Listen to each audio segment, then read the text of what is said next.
پہلے 3 عالمی cup England میں کھیلے گئے اور اس کے تمام امپائرز بھی انگلینڈ کے تھے۔ 1987 میں ورلڈ کپ پہلی مرتبہ انگلینڈ سے باہر نکلا تو دوسرے ملکوں کے امپائرز کو بھی ورلڈ کپ میں امپائرنگ کا موقع ملا، اور پاکستان کے محبوب شاہ کو یہ اعزاز حاصل ہوا کہ 1987 ورلڈ کپ کے فائنل میں وہ امپائر تھے۔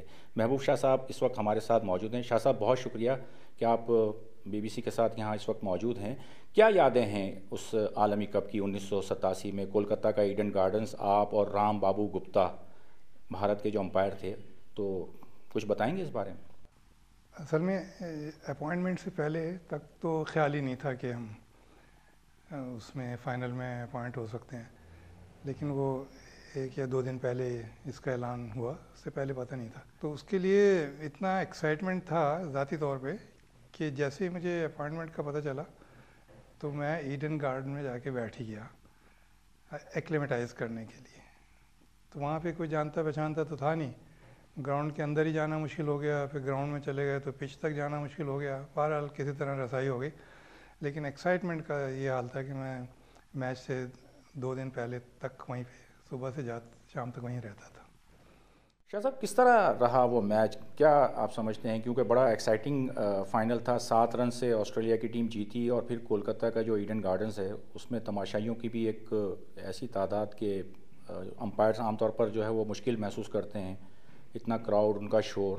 تو اصل میں یہ جو کراؤڈ اور شور وغیرہ کی تو آپ ٹریننگ کر چکے ہوتے ہیں آلریڈی، جب اس لیول پر امپائرنگ کر رہے ہوتے ہیں تو ان سب چیزوں سے تو ہو کے ہی آتے ہیں۔ البتہ یہ ضرور ہوتا ہے کہ کوئی کراؤڈ چھوٹا ہوتا ہے، کہیں بڑا ہوتا ہے، مگر بیسک چیز جو بیسک ٹریننگ جو ہوئی ہوتی ہے وہ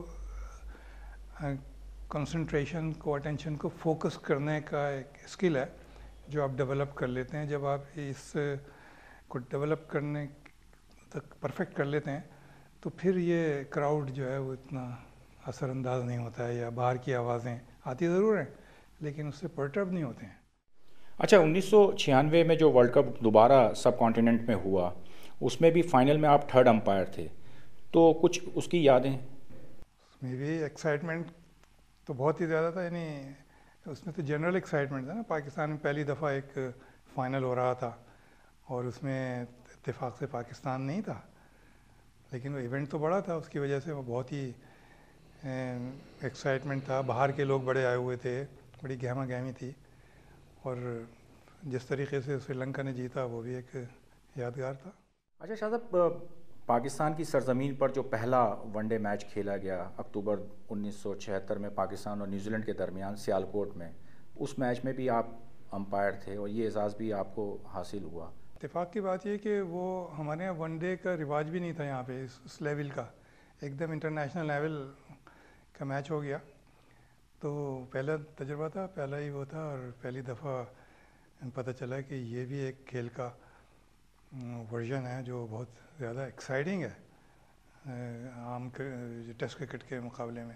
لیکن ذاتی طور پہ میں تو قطامت پسند آدمی ہوں، تو مجھے تو ٹیسٹ کرکٹ پسند ہے۔ اس زمانے میں تو فلوک سمجھا جاتا تھا، لیکن نہیں، اب یہ فلوک نہیں ہے، یہ تو باقاعدہ پلانڈ گیم ہے، اور اس کو وہی ٹیمیں اچھا کھیل لیتی ہیں جو اس کو پلان کر کے کھیلتی ہیں۔ ہمارا جو خیال تھا کہ یہ مار دھاڑ کا ہے، وہ نہیں رہا ہے اب۔ جو ماضی میں جو امپائرنگ تھی، مطلب اس دور میں جب آپ امپائرنگ کر رہے تھے، فیلڈ امپائر تھے، پھر آپ ٹی وی امپائر بھی رہے، یہ ساری چیزیں رہیں، اور آج کل کی جو امپائرنگ ہے، کیا فرق محسوس کرتے ہیں معیار کا؟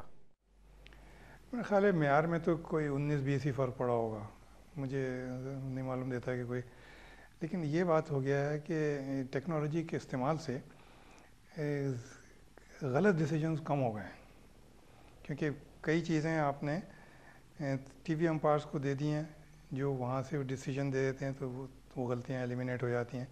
اچھا شاہ صاحب، جب کرکٹ قوانین کی اور امپائرنگ کے جو قوانین ہیں اور ساری رولز ریگولیشن ہیں، وہ پیورلی دیکھا جائے تو وہ انگریزی میں ہیں، اس کو آپ نے پھر اردو میں مرتب کیا، تو کچھ اس کے بارے میں بتائیں کہ یہ خیال آپ کو کیسے آیا؟